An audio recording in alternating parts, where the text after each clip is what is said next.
In this episode, we talk about the Delhi High Court hearing a case about whether horses are equipment or athletes. We also talk about the motion of no confidence against Rajya Sabha Chairperson Jagdeep Dhankhar. But first, we talk about the Reserve Bank of India. Hi, I'm Shashank Bhargava, and you're listening to Three Things, the Indian Express news show. Earlier this week, Shaktikanta Das ended his tenure as the governor of the Reserve Bank of India. And what has been talked about a lot is that this happened at a time when there was a tussle going on between the government and the central bank over what the repo rate should be. So, repo rate is the interest rate at which the RBI lends to the banks in the country. That's the Indian Express's Udit Misra. Now, it matters because if the banks are taking money from the RBI at that rate, they are likely to then give you at a higher interest rate any of your loans. So that repo rate becomes a very key number in terms of how costly our home loans, car loans and everything would be. There are other factors also, but repo rate becomes a very fundamental marker for how much it costs to borrow money in the economy.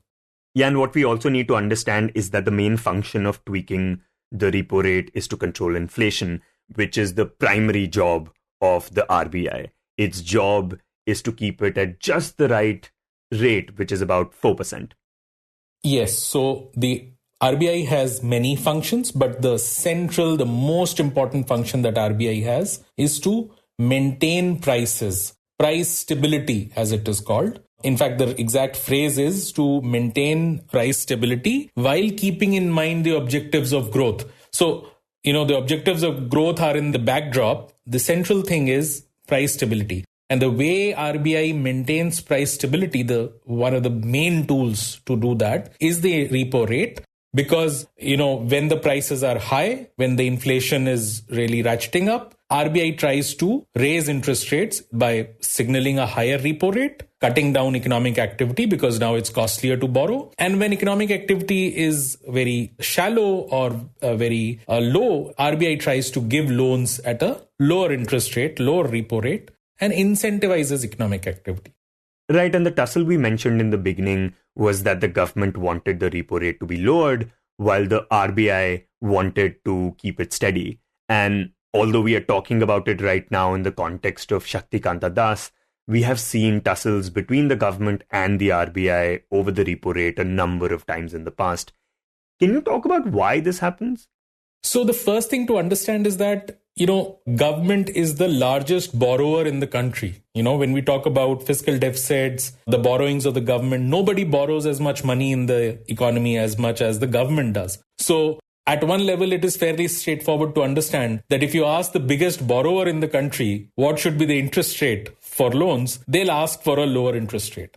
So it's as simple as that. The other thing is also that lower interest rates mean higher economic activity, higher GDP growth rate. And often governments may seem, especially if they're not facing an election, they may seem to favor lower interest rates to promote growth, to burnish their credentials as a government which has created growth. So, for example, if I'm a big company and if the interest rates are low, I can then borrow more money and then perhaps spend that money to open a new plant, and that will provide more jobs to people and that will lead to growth. Yes, as a basic rule, all listeners should understand that lower interest rates and higher inflation is good for borrowers because it basically erodes. You might have taken 100 rupees earlier, but you may have to return a lower value because inflation eats into your money later on. So lower interest rates and higher inflation are good if you're a borrower. Government is the biggest borrower, big companies are big borrowers, but high inflation is the worst thing for a poor person because they do not have the money to deal with inflation. So it's quite starkly placed. And it's natural for governments to sort of have this fight with RBI because RBI's main objective is to maintain prices, while keeping in mind the objectives of growth. They are not charged with necessarily promoting growth. which is essentially sort of falls in the domain of the government, saying that, in our tenure, we had so much growth. Price stability is essentially a RBI concern. It's a concern for the government also. I mean, governments also bother about inflation. And we've seen that across the world, because of the spike in inflation, governments have sort of fallen in elections. But once you're past the election period, then the focus again shifts to growth. And so it is natural. And it is quite interesting that Governor Das is leaving office at a time, or has left office at a time, when we have similar noises between government and RBI. When he came to office, at that time also, it was perhaps far more stormy weather at that time between government and RBI. And his predecessor, Urjit Patel, had left sort of in an environment where the government was asking for a rate cut and the RBI was not sort of agreeing to that. Okay, so there are two things, right? One is that if the repo rate goes down, then it's good for the borrower, especially for big borrowers like the government or a big company, and that can lead to growth.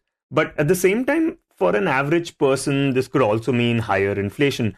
So could you talk about what experts say about this kind of trade-off, and how does this fit into the current state of the Indian economy? So, Shashank, the important thing here to understand is that under normal circumstances, the trade-off is between growth and inflation.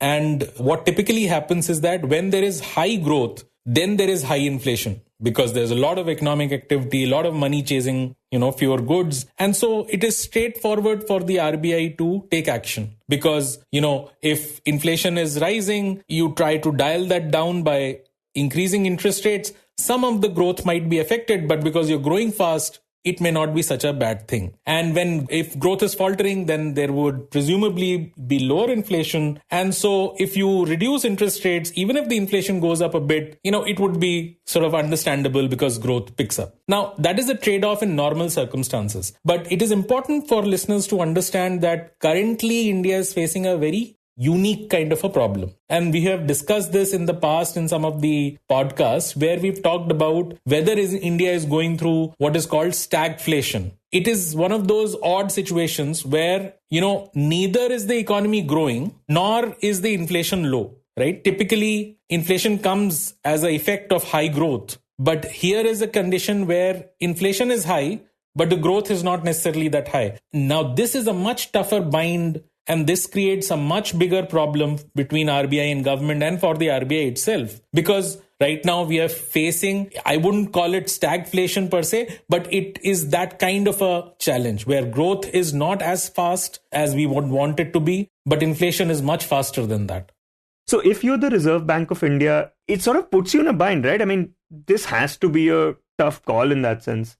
Yes, it is a tough call, but at one level, it is also a straightforward call. The RBI is mandated by law, to uphold price stability. So that is the main thing that RBI has to maintain. If you look at all the functions of RBI's, go to the RBI website and read what the functions of the central bank are. Price stability is the central thing. You will not go to any other policymakers and say, where is price stability? But with RBI, that is the first thing. So growth can be a concern for chief ministers and prime ministers and bureaucrats and everybody. But price stability is centrally the concern or province of the RBI. So, from the government's perspective, should it be looking for other ways to grow the economy instead of just looking at the monetary policy? Yes. So I think the most important statement in the press conference that happened on Tuesday, where Governor Das was giving his last press conference, the most important thing that he said to my mind was when he was asked about this issue of whether the RBI's policies are responsible for the growth slowdown. He said that the growth slowdown happens because of a multiplicity of factors, of many factors responsible here. I think growth is impacted by multiplicity of factors, not just one factor of the repo rate. Growth, high growth or slowing growth are impacted by multiplicity of factors. I think somebody mentioned that looking at it should not be looked at very simplistically. And monetary policy, our effort has been to follow and make the monetary policy as appropriate as possible keeping in mind the prevailing conditions and, more importantly, the overall outlook, what lies ahead. Beyond that, and then this is very important for listeners to understand. If you do not have good infrastructure or good policies or other labor market problems, problems in other markets, as it were, then just the price of money, which is the interest rate, will not change too much. It only affects at an incremental level. So if you do not have enough savings, right, or if you are bothered about your future incomes, if there are not enough jobs, then there is only so much growth that will come through higher credit. Let's take a loan and fuel our consumption. How many TVs can be bought if you do not have a certainty about your job or about a future job? So that is the point the RBI governor mentioned. And this is very important to understand in the larger context that yes, repo rate matters, but India's growth or any country's growth matters on several factors. So, government can do also a lot of things. It can cut its expenses. It can reduce its revenues or taxes on certain, especially on fuel, and make the economy less inflationary. So there are a lot of things that the government can also do if inflation was the main thing that government wanted to do. Government is focusing on growth right now, and that's their choice on what they want to focus on. And they're pressurizing the RBI, which is solely responsible for inflation. So at one level, I would say that the RBI is on firmer ground because they have a much clearer mandate, whereas governments typically have to hop from one thing to another to meet the demands of the electorate, which, depending on what election you're facing, it can change.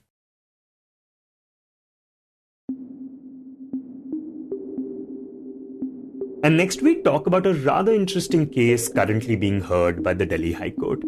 A case that involves discussions that could very well belong in a philosophy class.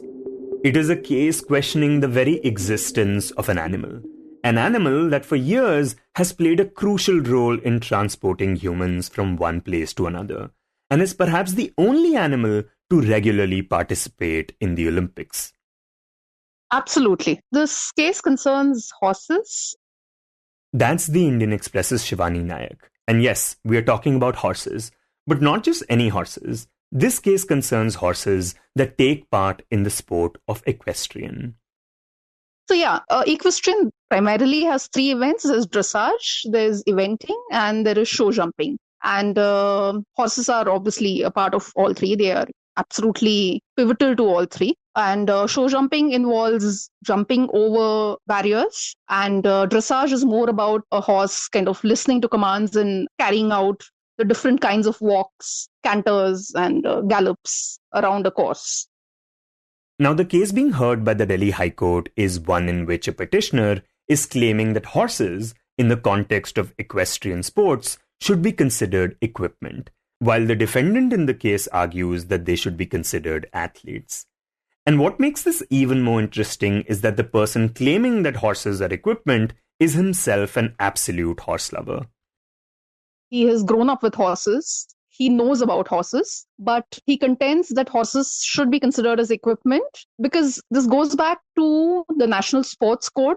So now equestrian is run by the EFI, the Equestrian Federation of India. And the whole thing, frankly, is about voting rights. The petitioner is the Rajasthan Equestrian Association, which states that there should be voting rights for states, the different states of India.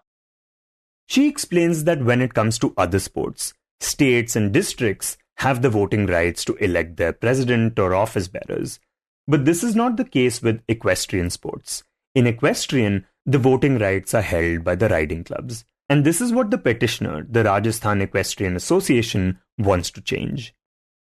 For equestrian, because there are horses involved and there are rider clubs involved who are absolute stakeholders in the sport, who spend money and who know about horses because it's a very niche kind of sport, the EFI claims that the voting rights should be with the riding clubs, while the petitioner says that the voting rights should be with the states, should be extended to the states. And the reason why the exemption is sought by EFI is because it is called a peculiar sport, and the word peculiar comes from the fact that there are horses involved. That is the root of the whole debate. So the petitioner says that horses are like any other equipment. They are like boats, they are like yachts, they are like guns or cycles. So they are not really central to the whole thing of who should have the voting rights. And EFI claims that no, horses are special. They are different. They are living beings. And maintaining them or making them a part of the sport requires certain infrastructure and investment, which is not something that all states can manage. I mean, on the face of it, this seems like such a bizarre argument because on one side, you have people arguing that an animal is an athlete. And on the other side, you have people arguing that, look, this actual living being is an equipment, which is a term for inanimate objects. So tell us, what are the arguments that the Rajasthan Equestrian Association is making in this case that horses are equipments? Right. So, like every Indian, I think there is a concern, and especially because we are into December, there is always a concern about taxes and basically the exemption for the sport to be considered a peculiar sport and for horses to be imported when they're brought into India. A lot of them are foreign horses, so you have to buy them or you have to hire them. And you have to bring them into India or take them to the competition. And that entire transaction requires, there's a tax imposed on that. There's a GST on that. So the exemption is sought on the basis that, these are horses which are required for the sport. And that is what the EFI says, that they are athletes. So they are unique athletes. They are peculiar athletes. But the Rajasthan Equestrian Association says that these entire set of rules concerning the taxes are similar to when you import a cycle or a yacht or a boat. The GST exemptions in sport are along the same lines, and that is what is mentioned in the National Sports Code, which is why horses have to be treated like any other equipment. And hence it is an equipment.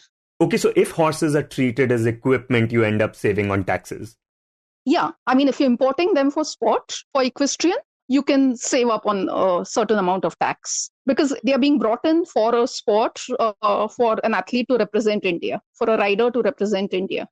Right, and what is the EFI's argument that horses are in fact athletes and not equipment? They're slightly boggled that they have to prove something that was till now considered very, very obvious, that they are living beings. They need feeding, they need water, they need to be taken care of. They are actually taken around for walks. There is training involved. They are kept to sort of look pretty. So there's a lot of grooming involved in this. Training for a lot of their events. And just the fact that you cannot have the sport without a horse, but a horse has a mind of its own. It can throw a tantrum like an athlete can. It can behave exactly like an athlete. And also it is a living being. So why will it not be an athlete? Also, the fact that they are marked, a horse gets marked in dressage for how it walks, for how it looks, for how it follows commands. One of the reasons that the Rajasthan Equestrian claims that it is equipment is because a horse can be replaced even at the Olympics. So there's one replacement allowed, which doesn't happen with the athlete. So if an athlete falls ill or starts sneezing, or whatever, gets a flu, you cannot replace an athlete. He or she has to give a walkover. But a horse can be replaced. So they say that equipment can be replaced, hence it is an equipment. And what about the fact that it is a living being? Does the Rajasthan Equestrian Association say anything about that? Yeah, his exact words are that it is equipment, but yeah, it is a living being, so it must be fed and it has to be taken care of. So that he's very clear on. Not that he's saying it, but what he means is that it is living equipment. And the other sport that also involves horses is, of course, polo. Are horses considered equipment in polo or are they considered athletes? I don't think the question has been considered at all. But question doesn't arise because in polo, you're not marked on the horse, right? You're just marked on the points you score. Okay, now this matter is still sub judice, so we'll have to see what the court decides. But one argument could also be that horses in this case are athletes but are treated as equipment. Does that make sense? A horse, all the riders that I've spoken to who've gone on to win Asian Games medals and all, they consider them as, a rider. If you actually talk to a rider, there are those that actually claim that they talk to the horse and the horse understands and the horse actually converses with them. So they are taking it to the absolute next level, but they are the ones who are involved in the sport. So who are we to say that They are not humans who are actually conversing with the riders. But it's just that both sets of arguments work and can be applied to prove that it is an athlete or an equipment. But they're just horses. One of the arguments made by Rajasthan Equestrian Association was that horses have not been felicitated. They've not been honored with, let's say, an Arjuna or I don't know. There's no award constituted as like an Ashwamedh award or like a Chetak award or something. But do the horses really want an award? Do they want a rosette to be pinned to them? Clearly not. Do they really care about being taken on a parade, like a victory parade? We don't know. They just might want to chill and drink water and graze and go on long leisurely walks. Actually, now that I think of it, we are calling them athletes, which assumes that they want a career in this sport, which obviously might not be the case. Okay, so a couple of sports actually have horses at the Olympics. One is obviously equestrian, the other was the modern pentathlon. And the horses were removed from that sport because there were increasing cases in the last two Olympics of cruelty towards animals, towards the horses. Because, they were made to kind of jump when they did not want to. And that got the sport into massive trouble to the extent that the horses are no longer a part of the modern pentathlon now. So we don't even know whether horses want to be a part of it, but it is in their nature to sort of gallop and go over, jump over obstacles. So we really don't know either ways. Like they might actually enjoy a routine and the applause, but there is absolutely no way of confirming.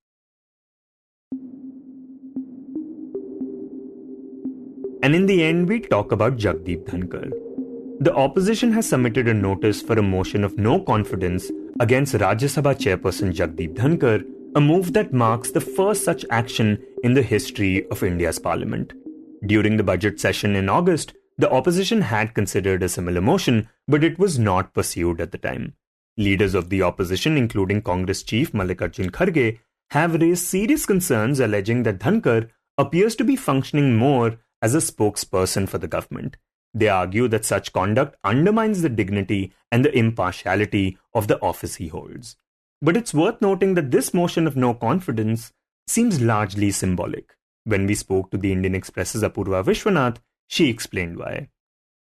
So what the opposition has moved now is a notice to consider a no confidence motion. And constitutionally, there is a mandate to give a 14-day notice before the House considers such a no confidence motion. For starters, this session of the parliament actually ends before this 14-day notice period ends. So it's unlikely to be taken up in this session of the parliament. So it has to come up whenever the parliament meets again. So in this session, nothing's going to happen. And secondly, it is the prerogative of the deputy chairperson to accept or reject this motion.